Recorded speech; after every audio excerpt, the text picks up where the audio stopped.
ಅಯ್ಯಪ್ಪ ಮಾಲೆ ಧರಿಸಿದ್ದ 5ನೇ ತರಗತಿ ವಿದ್ಯಾರ್ಥಿಗೆ ಶಾಲೆಯೊಳಗೆ ಪ್ರವೇಶ ನಿರಾಕರಿಸಿದ ಘಟನೆ ನಡೆದಿದೆ. ಈ ವಿಚಾರ ತಿಳಿಯುತ್ತಿದ್ದಂತೆ ಶಾಲೆಯ ವಿರುದ್ಧ ವ್ಯಾಪಕ ಆಕ್ರೋಶ ಕೇಳಿ ಬಂದಿದ್ದು, ನಂತರ ಶಾಲೆ ಕ್ಷಮೆ ಕೋರಿದೆ. ಆಂಧ್ರಪ್ರದೇಶದ ಖಾಸಗಿ ಶಾಲೆಯಲ್ಲಿ ಈ ಘಟನೆ ನಡೆದಿದೆ. ಅಯ್ಯಪ್ಪ ಮಾಲೆ ಧರಿಸಿ ಬಂದ ಬಾಲಕನಿಗೆ ಎನ್ಟಿಆರ್ ಜಿಲ್ಲೆಯ ಗೊಲ್ಲಪುಡಿಯಲ್ಲಿರುವ ಖಾಸಗಿ ಶಾಲೆಯ ಆಡಳಿತ ಮಂಡಳಿಯು ತರಗತಿಗೆ ಪ್ರವೇಶ ನಿರಾಕರಿಸಿದೆ.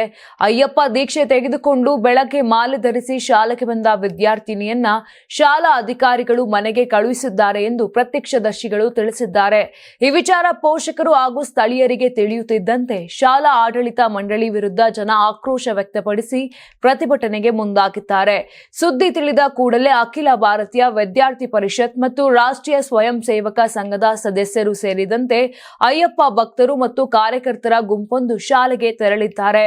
ಶಾಲಾ ಆಡಳಿತ ಮಂಡಳಿಯ ವರ್ತನೆಗೆ ಆಕ್ಷೇಪ ವ್ಯಕ್ತಪಡಿಸಿದ್ದಾರೆ. ಅಲ್ಲದೆ ವಿದ್ಯಾರ್ಥಿಯನ್ನು ತರಗತಿಗೆ ಬಿಡಬೇಕೆಂದು ಒತ್ತಾಯಿಸಿದ್ದಾರೆ. ಸುದ್ದಿ ತಿಳಿಯುತ್ತಿದ್ದಂತೆ ಭವಾನಿಪುರಂ ಪೊಲೀಸರು ಸ್ಥಳಕ್ಕೆ ಭೇಟಿ ನೀಡಿ ಜನರನ್ನ ಸಮಾಧಾನಪಡಿಸಲು ಮತ್ತು ಶಾಂತಿ ಕಾಪಾಡಲು ಪ್ರಯತ್ನಿಸಿದರು. ನಂತರ ವಿಷಯ ಜಿಲ್ಲಾ ಶಿಕ್ಷಣಾಧಿಕಾರಿ ಯುವಿ ಸುಬ್ಬರಾವ್ಗೆ ಗೊತ್ತಾಗಿದೆ. ಡಿಒ ಸುಬ್ಬರಾವ್ ಹಾಗೂ ಶಾಲಾ ಆಡಳಿತ ಮಂಡಳಿಯ ನಡುವಿನ ಚರ್ಚೆಯ ನಂತರ ಶಾಲೆಯು ಘಟನೆಗೆ ಸಂಬಂಧಪಟ್ಟಂತೆ ಕ್ಷಮೆ ಕೇಳಿದೆ. ನಂತರ ವಿದ್ಯಾರ್ಥಿಗೆ ಅಯ್ಯಪ್ಪ ಮಾಲೆ ಮತ್ತು ದೀಕ್ಷಾ ಉಡುಪನ್ನ ಧರಿಸಿ ತರಗತಿಗೆ ಹಾಜರಾಗಲು ಅವಕಾಶ ನೀಡಲು ಒಪ್ಪಿಕೊಂಡಿತ್ತು. ಈ ಬಗ್ಗೆ ಶಾಲಾ ಆಡಳಿತ ಮಂಡಳಿಗೆ ನೋಟಿಸ್ ಜಾರಿ ಮಾಡಿದ್ದು 2 ದಿನಗಳಲ್ಲಿ ಇತ್ಯರ್ಥಪಡಿಸಿಕೊಳ್ಳುವಂತೆ ಸೂಚಿಸಿರುವುದಾಗಿ ಡಿಒ ತಿಳಿಸಿದ್ದಾರೆ. ಖಾಸಗಿ ಅಥವಾ ಅನುದಾನಿತ ಅಥವಾ ಇತರ ಶಾಲೆಗಳಿಗೆ ಹಾಜರಾಗುವ ವಿದ್ಯಾರ್ಥಿಗಳು ಅಯ್ಯಪ್ಪ ಮಾಲೆಯಂತಹ ಧಾರ್ಮಿಕ ಚಿಹ್ನೆಗಳನ್ನ ಧರಿಸಿ ತರಗತಿ ಕೋಣೆಗಳಿಗೆ ಪ್ರವೇಶವನ್ನ ಪಡ್ಕೊಳ್ಳೋದು ತಡೆಯಬಾರದು ಮತ್ತು ಪಾಲಿಸಲು ವಿಫಲವಾದ ಶಾಲೆಗಳ ವಿರುದ್ಧ ಕಠಿಣ ಕ್ರಮ ಕೈಗೊಳ್ಳುವುದಾಗಿ ಎಚ್ಚರಿಕೆಯನ್ನ ಕೂಡ ಕೊಟ್ಟಿದ್ದಾರೆ.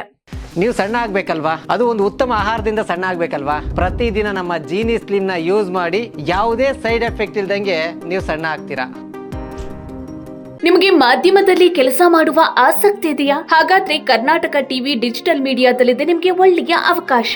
ಆಯ್ಕೆಯಾದವರಿಗೆ ಉಚಿತ ತರಬೇತಿ ಕೊಡ್ತೀವಿ. ತರಬೇತಿ ನಂತರ ಕೆಲಸ ಮಾಡುವ ಅವಕಾಶನೂ ಕೊಡ್ತೀವಿ. ಈ ಕೂಡಲೇ ನಿಮ್ಮ ಮಾಹಿತಿಯನ್ನ ಮೇಲ್ ಮಾಡಿ.